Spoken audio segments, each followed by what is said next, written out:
Jésus, merci pour ta présence, ta grâce, merci pour ta paix, merci pour ta joie, merci pour la vie abondante, merci pour ta parole.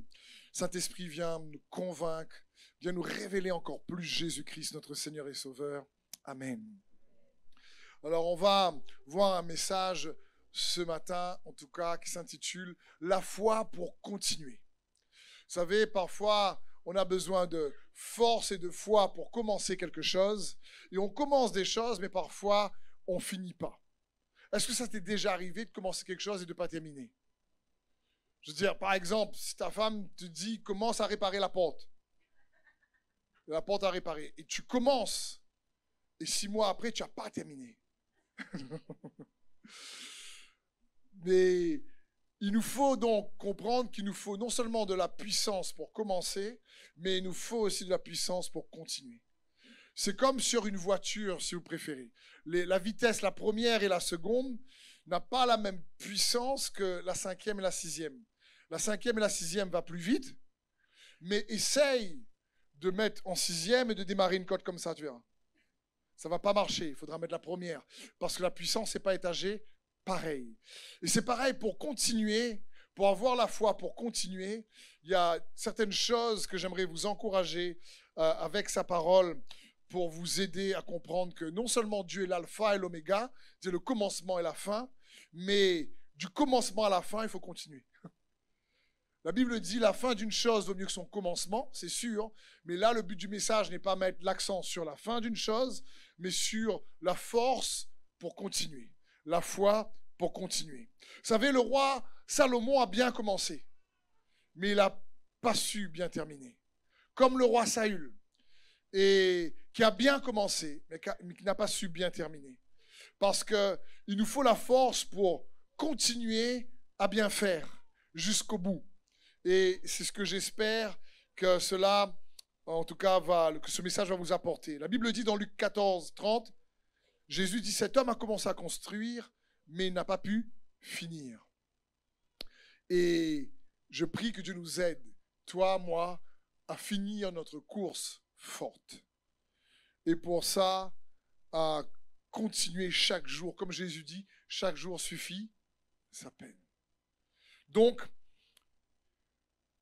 j'aimerais t'encourager à réaliser que pour continuer, il faut aussi que tu as des caractéristiques, des éléments dans ta vie importantes. C'est comme, j'avais sûrement dû voir à la télé cette image d'avion qui se ravitaille en plein vol. Vous avez déjà vu ça?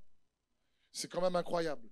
Et il y a quelques temps de ça, j'ai partagé à un mariage cet exemple, un renouvellement de vœux, et je disais, ravitaille le couple en amour en plein vol.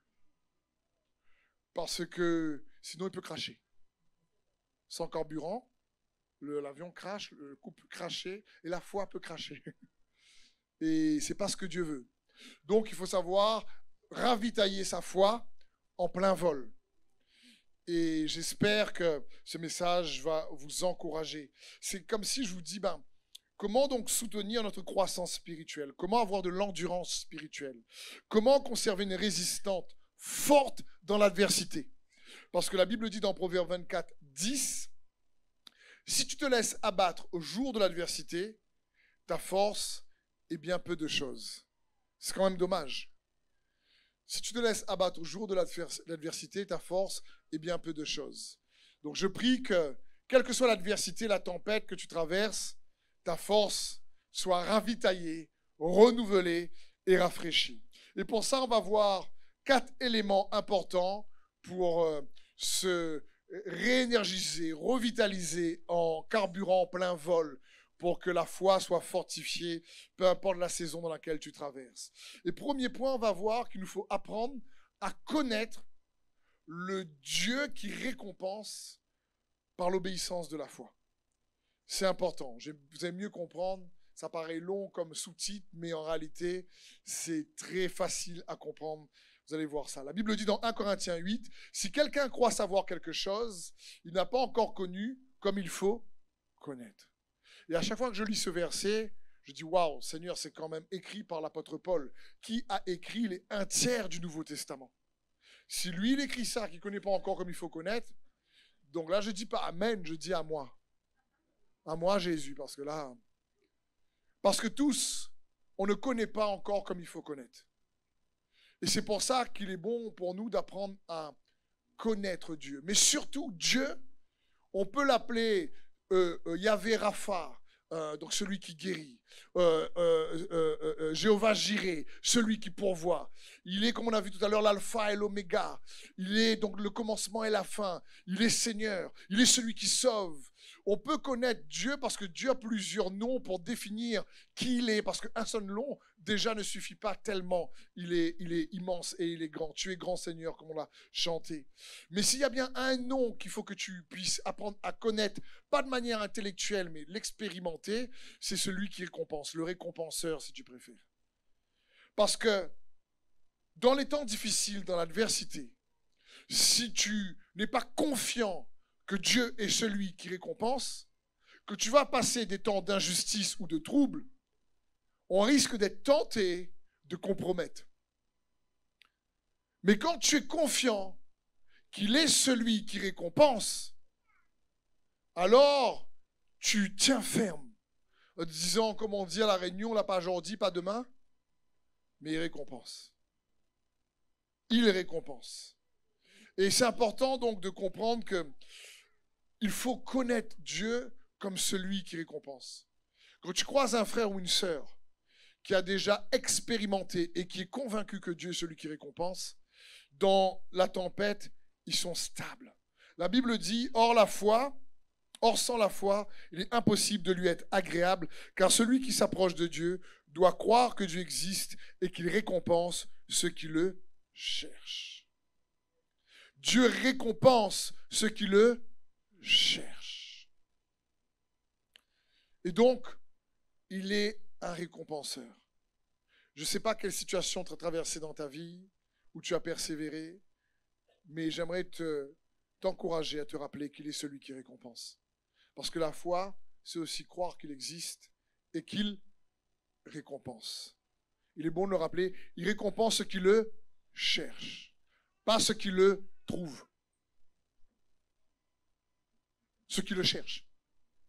Juste le fait de te disposer à le chercher, parce que tu sais qu'il récompense, même si tu ne l'as pas trouvé comme il se doit, il est capable quand même de récompenser, parce qu'il est bon. Donc, comprenons bien, quand on parle de apprendre à connaître Dieu comme celui qui récompense par l'obéissance de la foi, pourquoi j'ai rajouté par l'obéissance de la foi? Parce que pour que la connaissance ne reste pas théologique et intellectuelle, il est important que nous puissions, chacun d'entre nous, apprendre à obéir avec foi. La Bible dit dans Romains 1,5, « Par nous qui avons reçu la grâce et l'apostolat pour amener en son nom à l'obéissance de la foi tous les païens. » Parce que on peut étudier la parole de Dieu. Aller à l'école biblique, c'est bien. Venir à l'église, c'est bien. Entendre des messages sur Dieu, c'est bien. Mais tant qu'on n'aura pas obéi avec foi ou pratiqué la foi de ce qu'on a entendu, on ne va pas le connaître comme il se doit. Parce qu'on va toujours entendre des choses à propos de Dieu. Mais pour que ce ne soit pas uniquement des choses que tu entends à propos de Dieu, mais ce soit le Dieu que tu expérimentes, pour toi comme pour moi, ça dépend de l'obéissance de la foi. Et ça, c'est important. Un exemple très simple. Il y a un conflit entre toi et notre personne. Peu importe qui a tort ou raison. Peut-être que tu as même raison. Et le conflit est intense. Il y a un clash. Et là, tu pries. Seigneur, que ce conflit s'arrête. Seigneur, que ce conflit s'arrête. Et Dieu te dit, écoute, demande pardon. Et là, tu dis, ah, c'est pas moi ça. C'est lui ou elle qui a commencé. C'est à lui ou elle de demander pardon. Moi, je prie pour que tu changes son cœur, Seigneur. Dans mon cœur, les droites, ne lui pardonne pas. Un peu tort, là. Et on prie en disant, Seigneur, restaure la relation, arrête le conflit. Et Dieu te dit, pardonne. Seigneur, donne-moi ta paix. Tu pries, tu jeûnes, tu te déclares. Mais si tu n'as pas pardonné, hein, tu ne vas pas l'expérimenter, la paix. Parce qu'il faut bien comprendre ça. Quand tu pardonnes, n'oublie jamais, c'est toi que tu libères. Quand tu pardonnes, c'est toi que tu libères. Si quelqu'un que tu n'aimes pas, si, tu sais, le meilleur moyen de donner à quelqu'un de l'influence dans ta vie, c'est de ne pas lui pardonner. Parce que là, tu vas lui donner de l'influence sur ton cœur. Et si il a gâché ta vie il y a 10 ans en arrière, le fait que tu ne pardonnes pas, tu continues à le laisser t'influencer 10 ans encore après. Une des façons de laisser une personne avoir de l'influence sur sa vie, c'est juste de ne pas pardonner. Et alors, tu peux être sûr que ton cœur et tes pensées vont toujours ruminer ce qui s'est passé et tu ne vas pas être libéré. Donc, quand on pardonne, ce n'est pas pour libérer l'autre, c'est pour se libérer d'abord soi-même. Et on le fait comme pour le Seigneur. Parce que tu ne pardonnes pas une personne, c'est comme si tu laisses cette personne avoir une influence encore aujourd'hui, toujours néfaste sur toi. Et ce n'est pas ce que Dieu veut. Il veut que tu sois libre. Il ne veut pas que tu sois encore offensé ou endurci par ces choses-là. Donc, l'obéissance de la foi, c'est si Dieu dit pardonne et que tu obéis avec foi, tu te libères toi-même et tu expérimentes une paix que lui seul peut procurer en toi parce que tu obéis avec foi. Vous comprenez?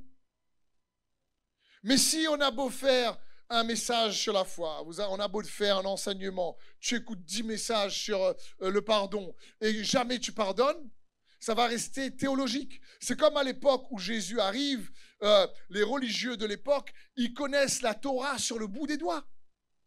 Et ils attendaient le Messie. Et quand le Messie arrive devant eux, ils ne le reconnaissent pas. Donc, le but, ce n'est pas que ce que vous entendez, ce que j'entends des Écritures reste intellectuel ou théologique, mais c'est qu'on puisse l'expérimenter par la grâce de Dieu. Expérimenter la paix que le Seigneur a pour nous. C'est pour ça que je te dis, tu veux avoir la foi pour continuer? Donc, apprends à connaître par l'expérience le Dieu qui récompense par l'obéissance de la foi. Deuxième point, pour avoir la foi pour continuer, c'est apprends à te renouveler.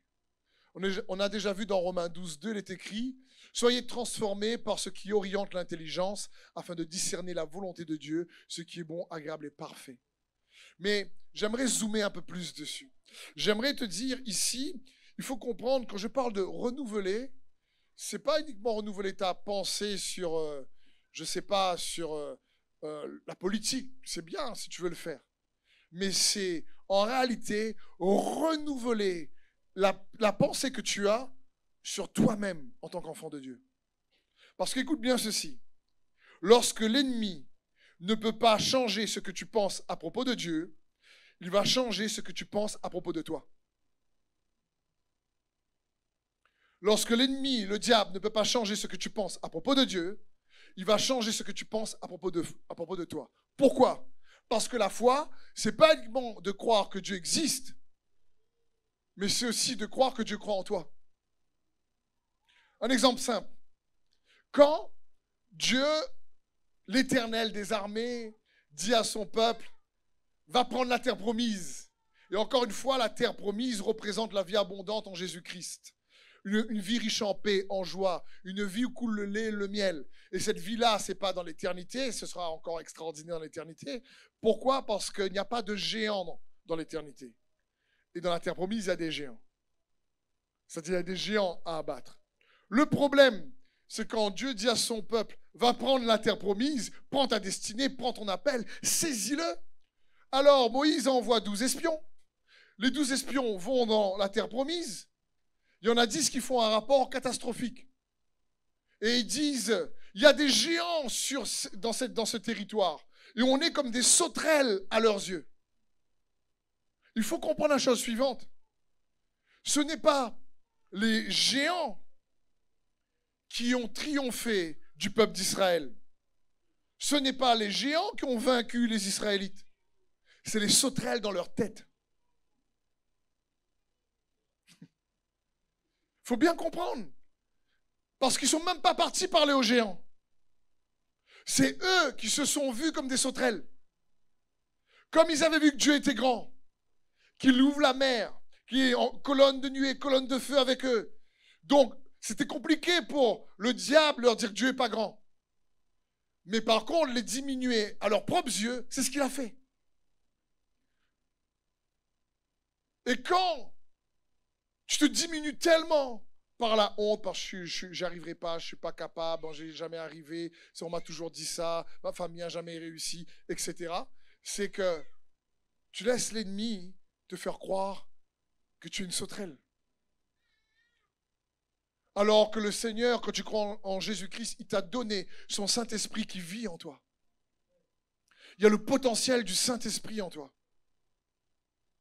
Et encore une fois, le peuple d'Israël n'a pas été vaincu par les géants qui étaient dans la terre promise. Ils ont été vaincus par les sauterelles qui étaient dans leur tête. Et donc, avant même de prendre possession de la terre promise, ils ne sont pas partis. Parce que lui, Dieu, il faut comprendre, mon frère, ma soeur, Dieu croit en toi. Dieu est pour toi, il est avec toi. Et il croit en l'appel qu'il a placé sur ta vie. Et c'est important pour nous de comprendre ça. Donc, apprendre à se renouveler dans la perception de qui tu es en tant qu'enfant de Dieu. C'est important. En tant qu'enfant de Dieu, ta vie de prière est capable d'avoir un impact puissant dans ta famille. Est-ce que tu crois? C'est dans ce sens. Mais si tu as l'habitude, ils ont cru un mensonge, le peuple d'Israël. Ils ont cru qu'ils étaient des sauterelles. Ils se sont dit eux-mêmes, on n'y arrivera pas, on est trop incapables. Et comme ils ont cru qu'ils sont trop incapables, eh bien, ils n'ont pas réussi. Et donc, j'aimerais t'inviter à comprendre, si tu veux avoir la foi qui continue, ne laisse pas dans les situations difficiles de ta vie l'ennemi te faire croire que tu ne vas pas y arriver. Que tu ne vas pas y arriver, c'est trop dur, tu as trop souffert, tu as trop traumatisme, tu as trop de blessures. Ne laisse pas l'ennemi te faire croire ces choses-là. C'est pour ça qu'il faut apprendre à se renouveler également dans ce sens. Il faut apprendre aussi à réajuster, renouveler, si tu préfères, aussi tes motivations. Lorsque tu veux avoir la foi pour continuer, dis-toi, est-ce que mes motivations, réellement, dans ce que je veux accomplir, il y a un désir de rendre gloire à Dieu dans ce que je veux faire. Un peu comme cette femme, Anne, qui ne peut pas avoir d'enfant et qui, tous les ans, va au temple, pleure, et elle est attristée. Il y a la deuxième femme qui s'appelle Pénina, de son mari, qui elle a des enfants, qui en fin de compte se moque un peu d'elle en disant « Moi j'ai des enfants, toi t'en as pas, nanana ». Et elle se trouve vraiment touchée, ridiculisée, elle pleure. Et chaque année elle vient, elle pleure, je ne peux pas avoir d'enfant. Du moment où elle dit « Seigneur, si tu me donnes un enfant, eh ben, il va servir à ta gloire. » Et elle a eu Samuel. Ce qui signifie Dieu écoute. Dieu entend. C'est très puissant. Une des manières de te faire entendre de Dieu, lorsque tu as une requête de prière, par exemple, qui n'est, selon toi, pas entendue, c'est assure-toi que ce que tu demandes va aussi rendre gloire à Dieu. C'est de réajuster, si tu préfères, ses motivations. Ça attire l'attention de Dieu. C'est son cœur, c'est le cœur de Dieu pour toi, pour moi. C'est ce qu'il désire faire. Donc, parce que parfois on ne sait pas, on peut être bloqué par un mensonge, on ne connaît pas. On peut être bloqué par l'ignorance et on peut être bloqué par des motivations erronées. Donc, apprendre à se renouveler, c'est important pour avoir la foi, pour continuer. Troisième point, apprends à construire un système de piété. La piété, c'est s'attacher à Dieu. C'est l'attachement à Dieu. Apprends à construire dans ta propre vie personnelle un système de piété qui protège ton cœur, qui cultive l'humilité et qui garde ton focus sur la vision, l'appel que Dieu t'a donné. Qui garde espoir, si tu préfères. Parce que si tu manques d'espérance dans un domaine, c'est peut-être que tu crois déjà un mensonge dans ce domaine. Parce que la foi est une ferme assurance des choses qu'on espère. Vous savez, la Bible dit dans Proverbe 13, 12, un espoir différé rend le cœur malade. C'est-à-dire un désir non comblé rend le cœur malade. Rend le cœur est déçu. Et je suis sûr, comme nous tous, tu as déjà dû prier et être déçu que ce n'est pas arrivé. Est-ce que, levez pas la main, mais est-ce qu'une personne t'a déjà déçu? Tout le monde va dire, ah oui alors. Mais si je dis, mais est-ce que toi tu as déjà déçu une personne? Pas trop. Si, tout le monde aussi a déjà déçu d'autres personnes. Et c'est important de comprendre que la Bible dit, mais un désir non comblé rend le cœur malade. Ça affecte le cœur. Rend le cœur, si tu préfères, endurci. Ne laisse ni l'offense, ni la déception rendre ton cœur malade. Merci d'être là ce matin. Merci pour ceux qui sont venus aussi, pour la présentation des enfants, etc. Mais j'aimerais te dire, si tu as la foi en Jésus-Christ, que tu as une vie de prière, mon frère, ma sœur, comprends bien. Je prie que cette vie de prière, surtout, te donne la force de protéger ton cœur contre la déception. La déception est inévitable dans la vie. Inévitable. Et donc, il faut se parer à ça. La Bible dit dans Proverbe 4, 23, « Garde ton cœur plus que toute autre chose, car c'est de lui que viennent les sources de la vie. » De la vie. Et donc, quand tu gardes ton cœur de la déception, tu le protèges, eh bien franchement, ça t'aide, ça te permet d'aller puiser toujours de la vie. Parce que la déception rend le cœur malade. Et la Bible dit un cœur malade. Qui peut relever quelqu'un dans sa maladie si son cœur est déjà malade? Alors que la joie est un bon remède pour le cœur, pour le corps. Et donc, j'aimerais t'encourager à comprendre. Créer un système, ça parle. Quand tu pries, quand tu cherches Dieu, quand tu écoutes la parole comme ce matin, que ça puisse t'aider à protéger ton cœur. À lâcher le. Quelqu'un t'a déçu, pardonne. L'autre point, c'est que ta piété t'aide à cultiver l'humilité. La Bible dit que Dieu résiste aux orgueilleux dans Jacques 4,6, mais qu'il fait grâce aux humbles. On avait vu la fois dernière que s'il y a bien quelque chose qui attire Dieu comme un aimant, c'est un cœur contrit et brisé. C'est un cœur contrit et brisé. Ça attire Dieu de manière puissante. C'est l'exemple de l'humilité. Dieu fait grâce aux humbles. Mes frères et sœurs, on a tous, moi le premier, besoin de grâce pour avancer, pour poursuivre, pour continuer. Et Dieu désire que nous puissions réaliser qu'il nous faut de l'humilité. Et grandir lorsqu'on s'attache à Dieu dans l'humilité, c'est crucial. C'est crucial. Que tu aies une vie d'échecs, parce que la vie, si tu as plusieurs échecs, ça peut nous endurcir. Mais surtout quand quelqu'un a beaucoup de succès, par exemple, il peut croire que c'est grâce à lui. Et l'un comme l'autre a besoin de l'humilité. On a besoin ensemble de dire, Seigneur, est-ce que là, dans notre manière de partager, dans notre manière, est-ce qu'on grandit dans l'humilité? Attention, il ne faut pas confondre humilité et faiblesse. On croit que celui qui est humble, eh ben, c'est comme un chiffon. Il lui dit oui, il lui dit pas non. Il ne parle pas. Non, être humble, l'humble, c'est aussi dire non.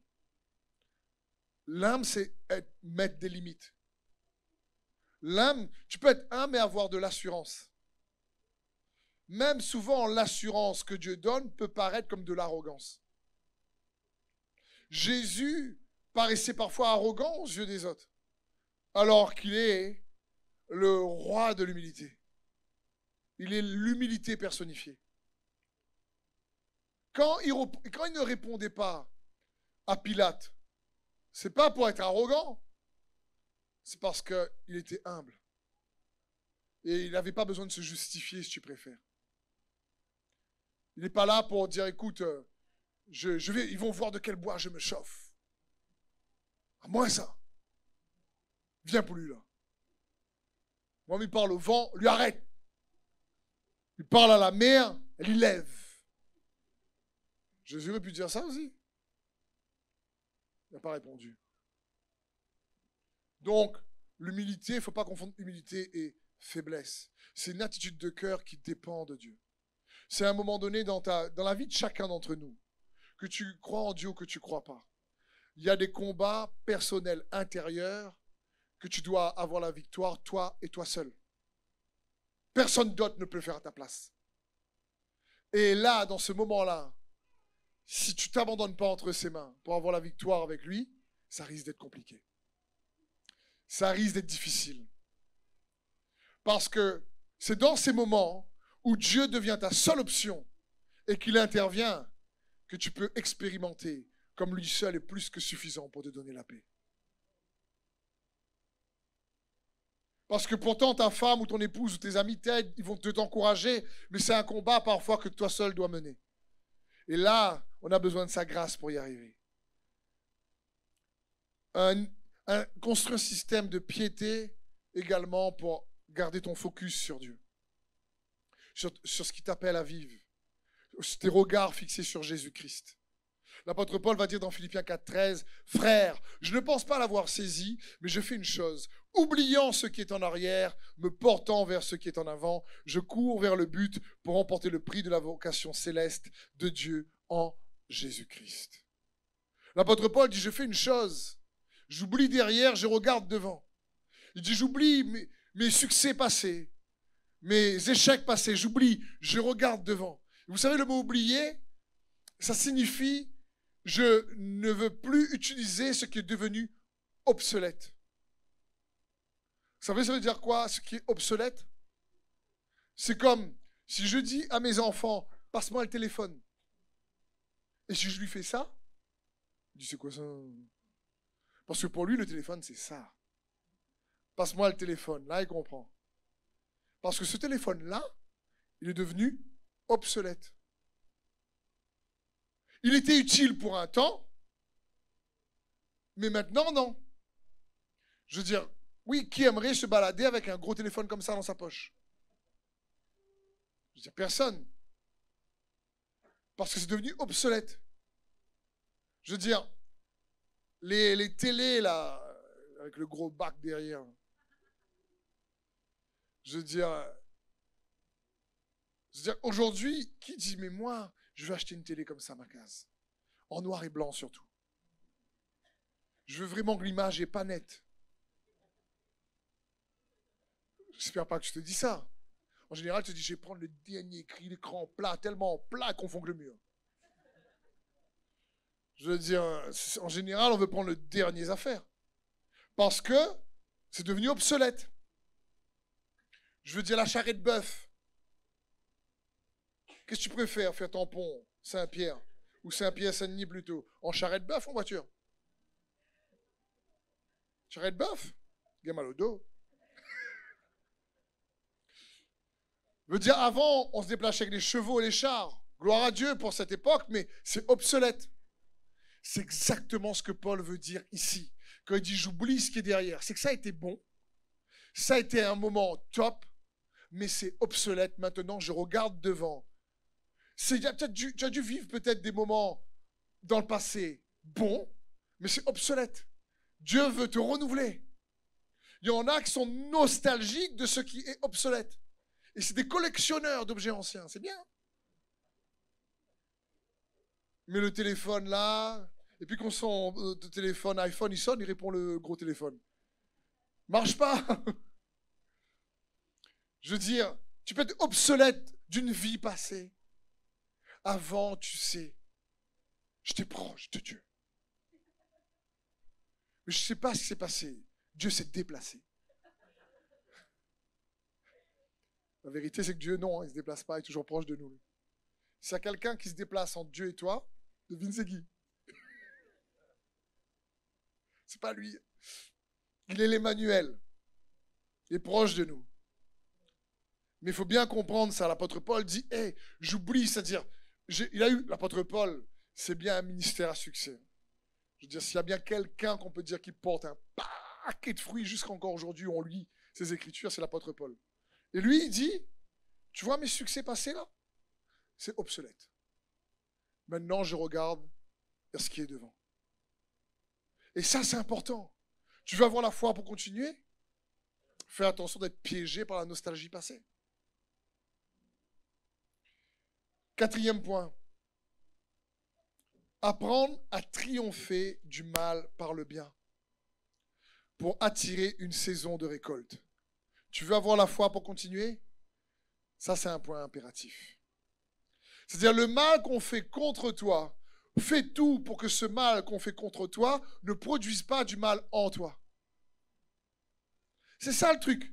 Parce que le mal qu'on fait contre toi, si ça produit du mal en toi, ça produira aussi du mal au travers de toi. Et Dieu ne veut pas que ça produise du mal en toi. Ni en moi, c'est son cœur. Il veut nous apprendre à triompher du mal par le bien.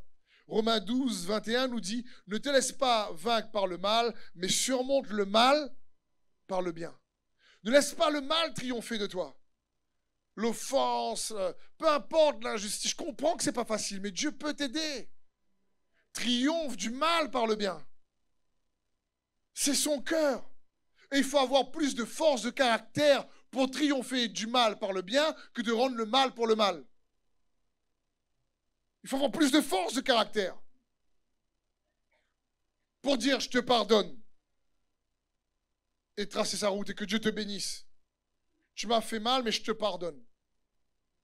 Il faut plus de force de caractère pour ça. Il faut aimer plus pour ça. Je veux dire, c'est important. Galates 6, 9 nous dit, faisons le bien sans nous laisser gagner par le découragement. Car si nous ne relâchons pas nos efforts, nous récolterons au bon moment. Dis avec moi, bon moment. Parce qu'on va voir ensemble, le bon moment de Dieu n'est pas forcément notre bon moment à nous. C'est ça le truc. Mais apprendre à toujours faire tous ces efforts pour répondre au mal qu'on nous fait par le bien, si tu ne te relâches pas, la parole de Dieu est claire, alors tu récolteras au bon moment. Mais moi, essayer de voir un petit peu c'est quoi le bon moment de Dieu. Pourquoi? Parce que dans la réalité naturelle, nous, on connaît les 4 saisons, même s'il n'y a pas 4 saisons à La Réunion. Il y a 1 saison et demie. Je ne sais pas d'où. Mais il n'y a pas l'automne, le printemps, l'hiver, mais vous connaissez ces saisons. Nous, à La Réunion, en décembre, il fait hyper chaud et pourtant on met un sapin de Noël. Donc c'est qu'on connaît qu'il fait froid ailleurs. Donc, dans la réalité naturelle, il y a ces 4 saisons-là. Mais dans la réalité de l'esprit, il n'y a pas 4 saisons, automne, printemps, etc. C'est pas ça. Dans la réalité de l'esprit, ce qu'on voit surtout, c'est qu'il y a une saison aussi de récolte. Parce que Dieu récompense. Il dit au bon moment, ça parle d'une saison à un moment donné, si tu ne te lasses pas de faire le bien, tu vas attirer de manière magnétique sur toi, ta vie, ta famille, une saison de récolte. Au bon moment. Après, comprenons bien, comme je dis, quand Marie et Marthe vont faire chercher Jésus pour qu'il vienne prier pour Lazare, Jésus arrive 4 jours après sa mort. C'est un bon moment pour lui, ça. Lorsque Daniel prie pour ne pas être jeté dans la fosse au lion, il est jeté dans la fosse au lion, et Dieu avec lui dans la fosse au lion. Lorsque Shadrach, Meshach et Abednego sont jetés dans la fournaise de feu, Dieu était avec eux déjà avant, mais il apparaît uniquement lorsqu'ils sont dans le feu. C'est ça le bon moment. Je veux dire, quand le peuple d'Israël doit justement aller dans la terre promise et que Pharaon est en train de les poursuivre et qu'ils ont peur, il y a toute une armée derrière, Dieu les emmène où? Devant une mer infranchissable. Et c'est ça le bon moment. Pour qu'il ouvre la mer après. Je veux dire, humainement parlant, tous ces moments-là, pour nous, sont des moments trop tard. Je veux dire, l'exemple d'Abraham est extraordinaire. Je veux dire, Abraham, Dieu lui dit, hey, je vais te donner un fils. Mais sa femme, malheureusement, même dans la jeunesse, est stérile. Mais pour bien attendre le bon moment, Dieu attend qu'elle soit aussi âgée. Et qu'Abraham soit très âgé. Comme ça, elle est triplement stérile. Elle était stérile dans la jeunesse, il y a la vieillesse, mais Abraham aussi maintenant est vieux. Et quand Dieu lui dit, l'année prochaine, tu vas avoir un fils, Il faut comprendre, Sarah rigole. Abraham, Seigneur, non. Je veux dire, elle rigole. Dans sa tête, c'est impensable. Donc, elle rigole. C'est pour ça qu'il s'appelle Isaac. Parce que Dieu dit, tu as ri. Et puis elle fait, non. Plus seulement. Et Dieu dit, je t'ai vu, tu as ri. Elle dit, non. Dieu, pour la peine, je vais appeler Isaac. Signifie, tu as ri. Mais il faut comprendre ça. Là, ce n'est pas le bon moment. Je veux dire, humainement parlant, c'est trop tard. Et pourtant, au bon moment, Isaac arrive. Peut-être que toi, tu crois qu'il y a des moments dans ta vie où c'est trop tard maintenant. Peut-être que tu crois que c'est trop tard pour ton couple, ton travail. Peut-être que tu crois que c'est trop tard pour avoir une percée dans tel ou tel domaine. Peut-être que tu crois que c'est trop tard. La Bible dit, si tu ne te lasses pas de faire le bien, au bon moment. Ça peut être même un moment qui nous paraît trop tard, mais c'est Dieu le Seigneur du temps et des circonstances. Et il est celui qui récompense. Donc ne te disqualifie pas toi-même en croyant que c'est trop tard. Au bon moment, nous récolterons. Et c'est son cœur pour chacun d'entre nous. C'est ce que Dieu désire. Amen. Alors je ne sais pas si dans ta vie, tu as des moments où tu t'es dit, à mon avis, c'est trop tard. C'est jamais trop tard. Avec son intervention. Il est capable de racheter le temps. Pour avoir la foi, pour continuer, 4 points simples pour être ravitaillé en plein vol. Pour avoir la force de continuer avec foi ta vie d'enfant de Dieu. On a vu le premier point. C'est tout simplement apprends à connaître Dieu comme celui qui récompense par l'obéissance de ta foi. Le deuxième, c'est apprends à te renouveler. Pas uniquement sur qui est Dieu, mais sur qui tu es en lui. Ne te dénigre pas. Tu n'es pas une sauterelle. Le troisième point, on a vu apprendre à développer, à construire un système de piété qui te permet de grandir dans l'humilité, qui protège ton cœur et qui te fait garder espoir. Tu regardes pas uniquement derrière, c'est obsolète. Arrête. Tu te fais mal toi-même.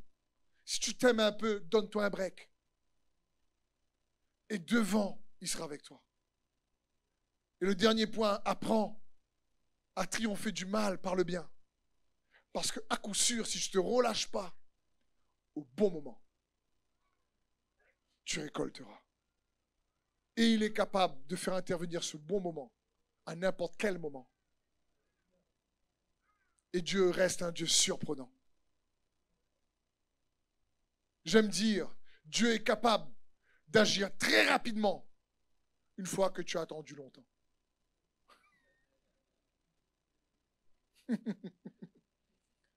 Demandez à Joseph, vous allez voir. En un jour, il se lève le matin prisonnier, il dort le soir Premier ministre. C'est une promotion, ça? C'est une promotion, ça.